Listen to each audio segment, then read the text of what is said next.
Kamusta mga ka-fam? Welcome back sa inyong paboritong channel. Kung hindi pa kayo nakasubscribe, ano pang hinihintay nyo?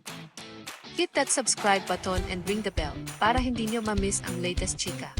Ka-fam, may bagong pasabog sa politika plus showbiz chika natin ngayon.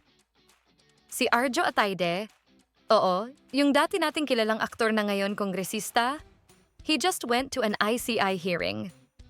Pero ang twist? Humiling siya ng closed-door discussion kaya't hindi nila livestream yung hearing. Ano ba ang tinatago niya? O gusto lang ba niyang protektahan ang sarili? Usisain natin ang buong usapan. Para sa mga hindi masyadong pamilyar, ang ICI, or Independent Commission for Infrastructure, ay isang fact-finding body na nag-iimbestiga ng umano'y anomalous flood control projects. Kabilang si Arjo Ataide sa kanilang investigasyon dahil may paratang laban sa kanya at sa kanyang ama na daw tumatanggap ng kickback mula sa mga contractor na Diskaya couple. Pero sabi naman ni Arjo, hearsay lang yan. Wala pa raw konkretong ebidensya.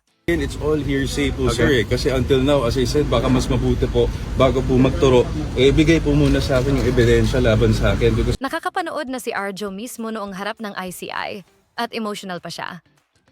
Sumigaw siya ng katotohanan. Hindi ako magtatago. Hindi ako iiwas. Hindi ako lilipad ng ibang bansa. my father is also willing to go through the investigation. Wala po kami tinatago, hindi ako magtatago, hindi ako iiwas, hindi ako lilipad ng ibang bansa. I am here to thoroughly go through the investigation. Pero ang pinaka-interesting, humiling siya ng executive session, meaning sarado sa publiko ang kanyang pagdinig. Sabi niya, gusto lang niya ng proper forum at gusto niyang ilatag ang mga facts only.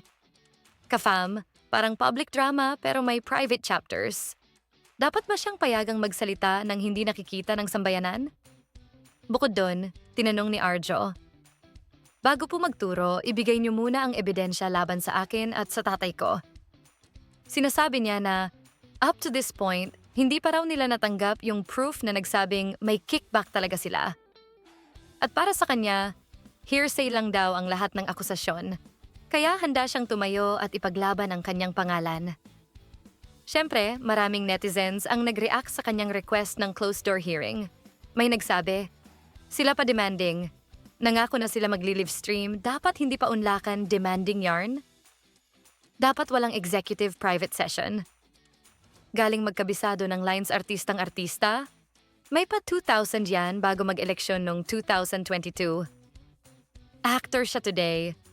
Ang tagal manahimik pero pagkatapos nasunog ang DPWH sa Quezon City, kaya malakas na ang loob baka sunog na rin ang ebidensya. Innocent siya today. Prepared na yung script? Ito na ang huling Merry Christmas and a Happy New Year.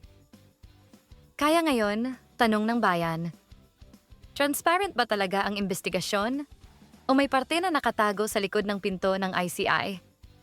Ka-fam, panahon na para magreaksyon. Do you think Arjo Ataide should face the ICI hearing publicly? Or deserve niya yung closed-door request dahil sensitibo raw ang issue? Sa dulo, hindi lang pangalan ni Arjo ang nakataya. Katotohanan, tiwala, at accountability ang nakabukas.